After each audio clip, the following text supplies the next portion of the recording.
ময়লা আবর্জনায় বিপন্ন সুরমা নদী, বর্ষায় সিলেট নগরীতে বড় বন্যার শঙ্কা।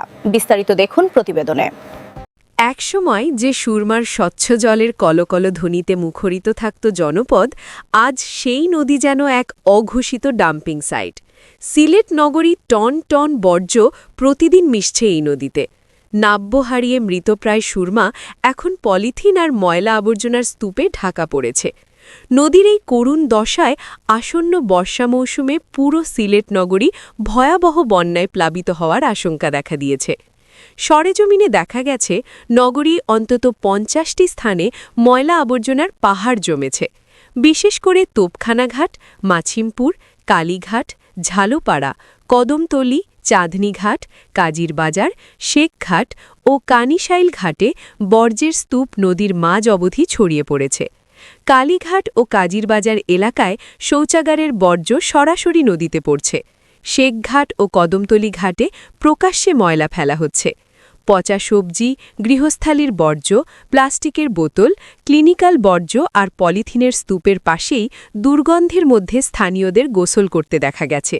পথচারীরা নাকে রুমাল চেপে চলাচল করতে বাধ্য হচ্ছেন।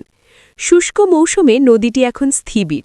যে সুরমা ছিল নৌ-বাণিজ্যের প্রধান পথ, নাব্য সংকটে সেখানে এখন বিশাল চর। অনেক জায়গায় লোকজন হেঁটেই নদী পার হচ্ছেন।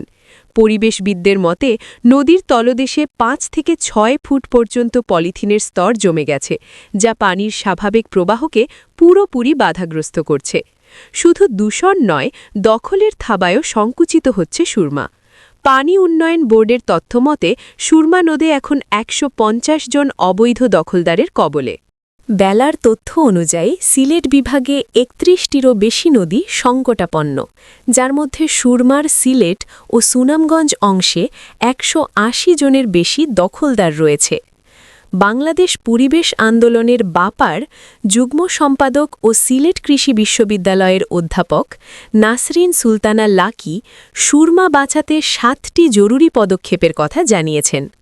দ্রুত নদী খনন ও পলি অপসারণ, অবৈধ দখল উচ্ছেদ ও জমি উদ্ধার, নিয়মিত পলিথিন অপসারণ অভিযান, নদীর তীরে পর্যাপ্ত ডাস্টবিন স্থাপন, বর্জ্য নিক্ষেপকারীদের বিরুদ্ধে কঠোর আইনি ব্যবস্থা, সিলেটের দায়িত্বপ্রাপ্ত মন্ত্রীদের বিশেষ নজরদারি, সর্বস্তরে ব্যাপক জনসচেতনতা সৃষ্টি। সিলেটের পানি উন্নয়ন বোর্ডের নির্বাহী প্রকৌশলী দীপক রঞ্জন দাস জানান, নদী খননের একটি প্রকল্প মন্ত্রণালয়ে পাঠানো হয়েছে, তবে পরিবেশ দূষণ রোধের মূল দায়িত্ব সিটি কর্পোরেশনের। অন্যদিকে সিলেট সিটি কর্পোরেশনের প্রধান বর্জ্য ব্যবস্থাপনা কর্মকর্তা লেফটেন্যান্ট কর্নেল অবসরপ্রাপ্ত মোহাম্মদ একলিম আবেদিন বলেন, আমরা সচেতন না হলে শুধু অভিযান দিয়ে এই দূষণ রোধ করা সম্ভব নয়। সিলেটের প্রাণপ্রদীপ এই সুরমাকে বাঁচাতে এখনই কার্যকর পদক্ষেপ না নিলে এটি কেবল ইতিহাসের পাতায় সীমাবদ্ধ থাকবে বলে আশঙ্কা করছেন সংশ্লিষ্টরা।